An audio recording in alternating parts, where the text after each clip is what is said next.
मध्य प्रदेश की राजनीति ही नहीं, देश की राजनीति में एक जाना पहचाना नाम। और सिर्फ राजनीति नहीं, इनका परिचय यह भी है कि ये सांस्कृतिक पहलू पे भी उतना ही अच्छा बोलते हैं जितना राजनीति को। तो राजनीति को भी समझते हैं, देश की संस्कृति को भी समझते हैं, और ऐसे कम लोग हैं भारतीय राजनीति में जो इतना निपुण हो। आपका बहुत बहुत स्वागत है प्रहलाद जी। प्रतीक जी, आपका इस सहृदयता के लिए और इस मान देने के लिए मैं आपका हृदय से आभार व्यक्त करता हूं। Thank you so much. मैं बातचीत का सिलसिला शुरू करते हैं। देश की राजनीति में बड़ी बात हो रही है।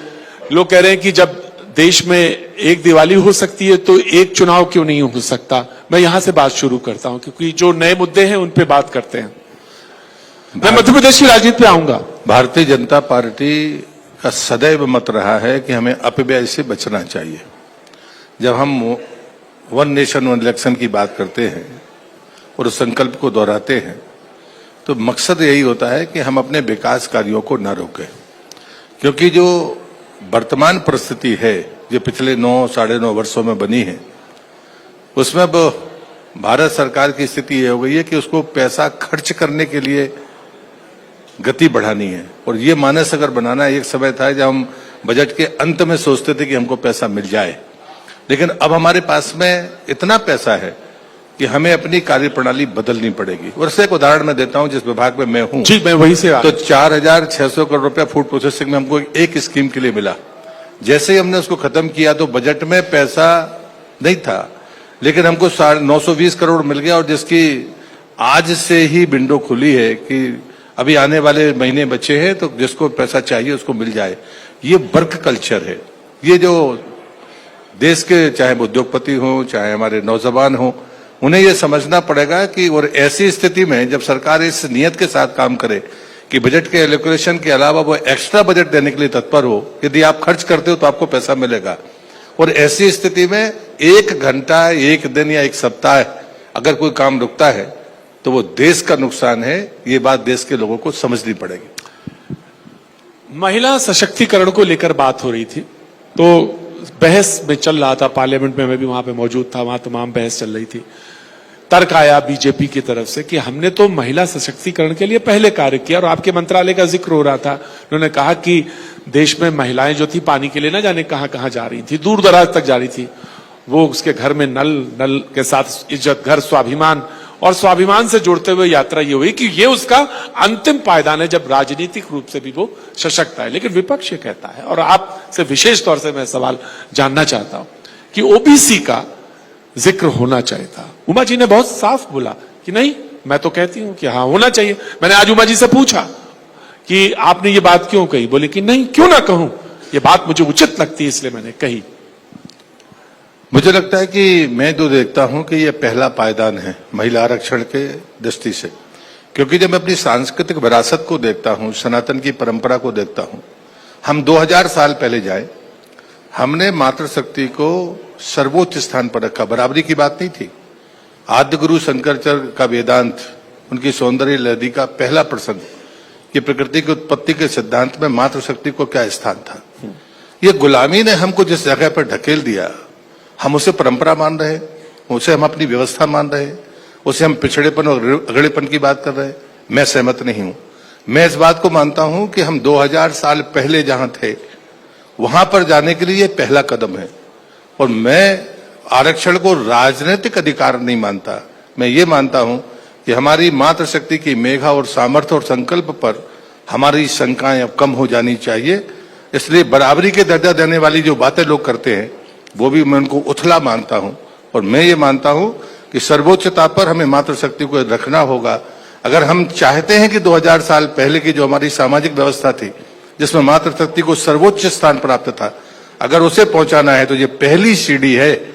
रहा सवाल आरक्षण का, तो जो वर्तमान की आरक्षण व्यवस्था है, जितने भी संवैधानिक को समझने वाले लोग होंगे वो जानते हैं कि आज की स्थिति में एससी, एसटी और सामान्य 3 ही प्रकार की कैटेगरी है। आपके नौकरियों में पिछड़े वर्ग को आरक्षण है, लेकिन लोकसभा और विधानसभा में अभी पिछड़ों को आरक्षण नहीं है। इस सच्चाई को कैसे नजरअंदाज किया जा सकता है। और इसलिए मुझे लगता है जब विधान मंडलों में और संसद में पिछड़ों का आरक्षण होगा तो स्वाभाविक तरीके से महिलाओं को भी पिछड़ों का आरक्षण मिलेगा। इस इतनी मोटी चीजें तो समझ में आनी चाहिए। राहुल गांधी जी ने कहा कि 3 लोग हैं, सिर्फ सचिव हैं राष्ट्रपति, उसमें 3 सचिव से वो ओबीसी हैं। तो ये स्थिति है जो कि सोचनीय है, विचारणीय है।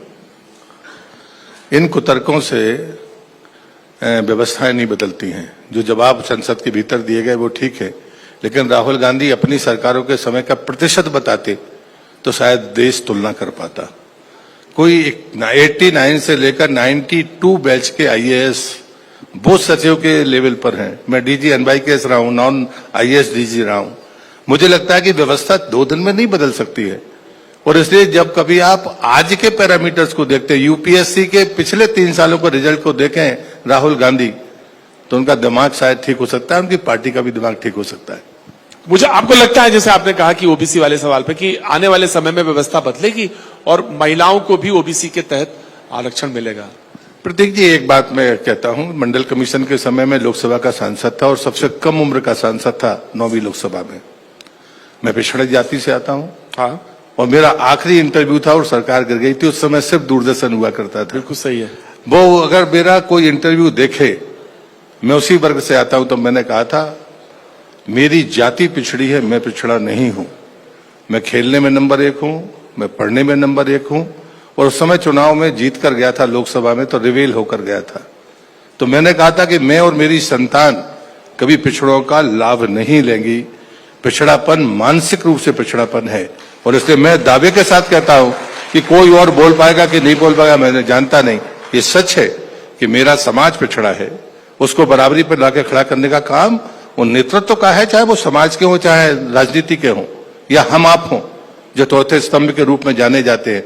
तो ये आकलन और तुलना तो होनी चाहिए, लेकिन ये कहकर उनको और दर्द को बढ़ाना, ये से मैं उचित नहीं मानता। मैंने जब यूपीएससी में आया, एप्टीट्यूड टेस्ट की बात आई थी, मैं पहला आदमी था, मेरी सरकार थी, नरेंद्र मोदी जी प्रधानमंत्री थे, और मैंने उसका विरोध किया। और मैंने कहा कि एप्टीट्यूड टेस्ट का मतलब है कि एक इंटेलिजेंट कोई गांव का आदमी आकर इंटरव्यू में जाकर फेल हो जाए, ये उसके साथ अन्याय है। और लेकिन आप अगर मेरिट उठाकर देखेंगे यूपीएससी की, तो जो कट ऑफ लिस्ट है वो पिछड़ों की ज्यादा नंबर है, सामान्य जाति के लोगों की कम है। क्या ये सच्चाई नहीं है इस देश की? लेकिन इसलिए मुझे लगता है कि व्यवस्था के उस परिवर्तन की तरफ जाना चाहिए कि ये जो मेघा है पिछड़े वर्ग की, इसको अवसर मिले। हाँ। उसकी मेघा में कोई कमी नहीं है, ये मैं दावे के साथ और गर्व के साथ कहता हूं।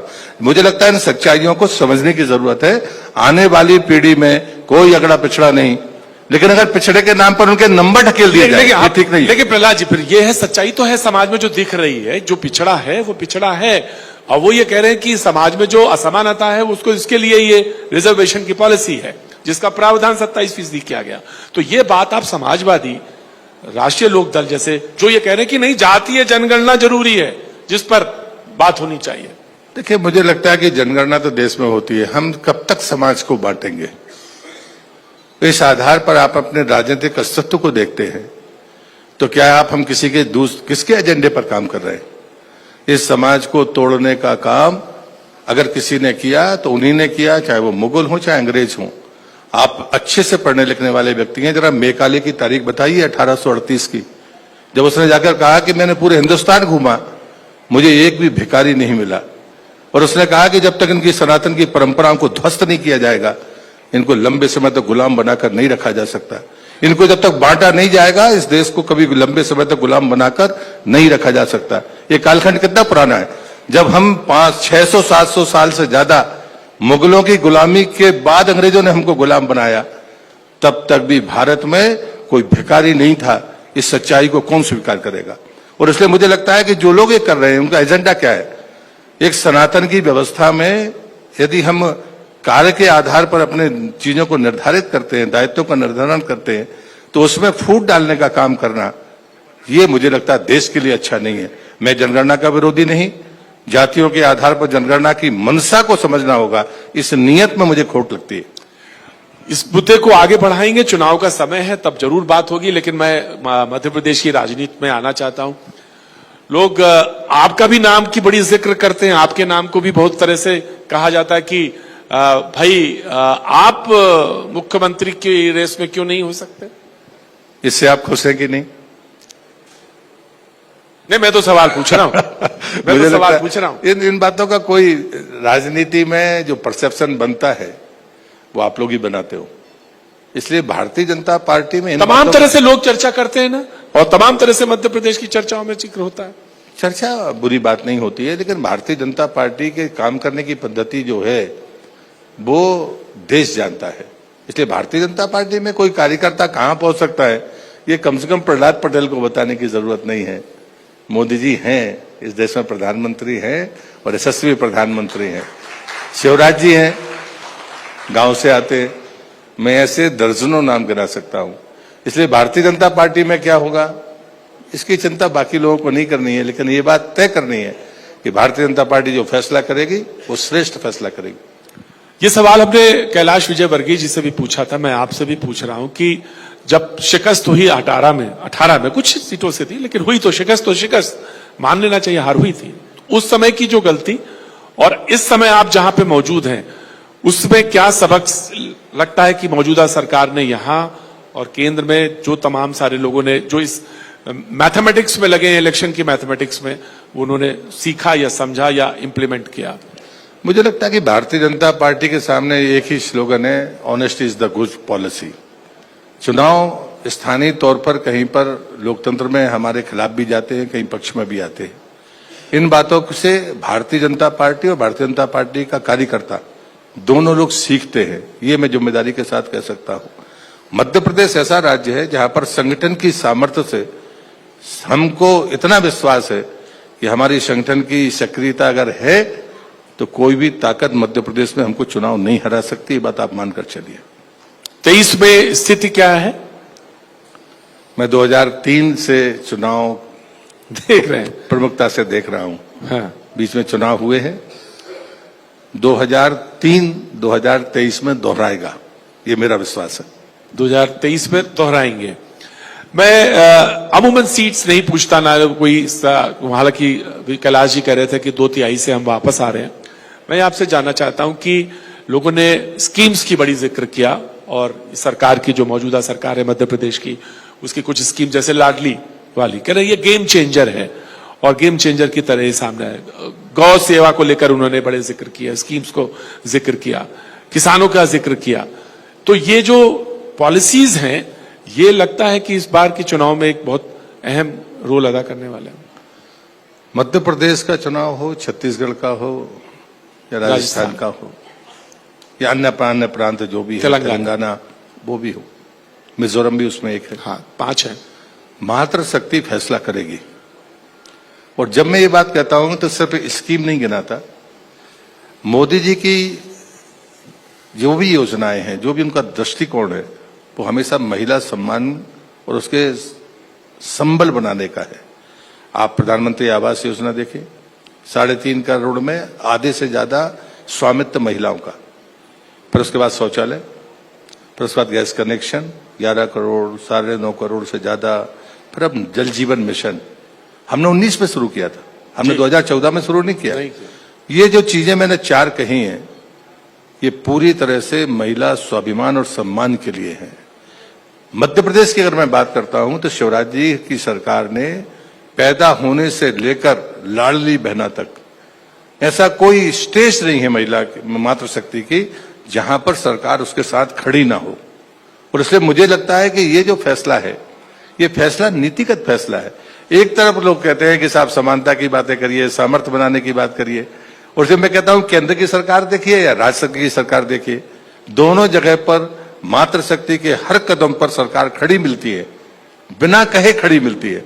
हमने ये बातें पहले नहीं कही थी, और इसलिए मैंने आपको 2019 याद दिलाया कि 2019 में हमने जल जीवन मिशन की बात की थी, तब 3 करोड़ 27 लाख परिवारों तक पानी था। आज 4 साल पूरे नहीं हुए, हम 13 करोड़ पार कर गए हैं। ये है हमारी सफलता। बहुत सारी स्कीम्स है, लेकिन देश में घूमना होता है तो ये 2 स्कीम जरूर मैं इसका जिक्र भी करता हूं अपने शोज में लगातार। एक आपका जल वाला, क्योंकि 1 गिलास शुद्ध पानी अगर घर में मिले तो आप खेल के मैदान से लेके और अपनी पढ़ाई के क्षेत्र तक तमाम तरह के उपक्रम कर सकते हैं। और दूसरा ये कि अगर इज्जत घर है तो ये पहले क्यों नहीं सोचा गया, और सोचा गया तो इंप्लीमेंट क्यों नहीं हुआ। ये 2 स्कीम ऐसी हैं जो निश्चित तौर से इनकी सराहना तमाम विपक्षी भी आपके करते हैं। आपके यहाँ से बातचीत हुई, बहुत बहुत शुक्रिया। मैं आपका भी धन्यवाद करता हूँ। बहुत धन्यवाद प्रतीक जी। Thank you.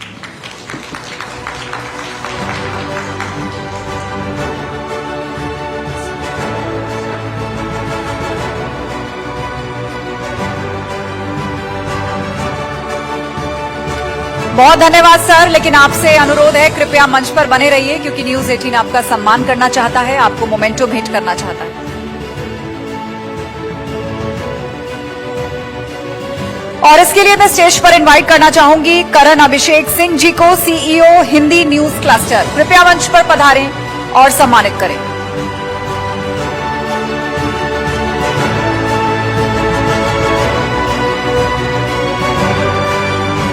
जोरदार तालियों के साथ।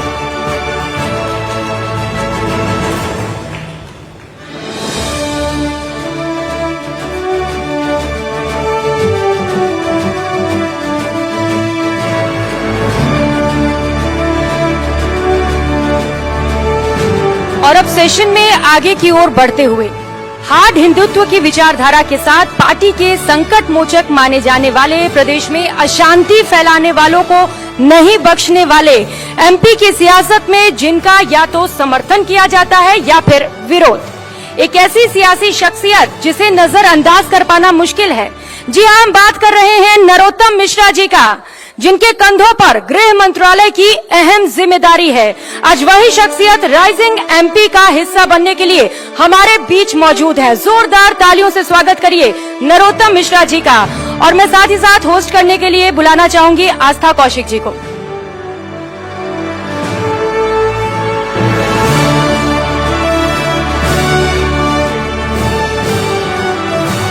तो नरोत्तम मिश्रा जी कुछ ही समय में मंच पर हमारे साथ मौजूद रहेंगे, सवाल जवाब भी करेंगे क्योंकि चुनावी साल है, लिहाजा कई सारे वादे किए जा रहे हैं, कई सारी घोषणाएं भी की जा रही हैं।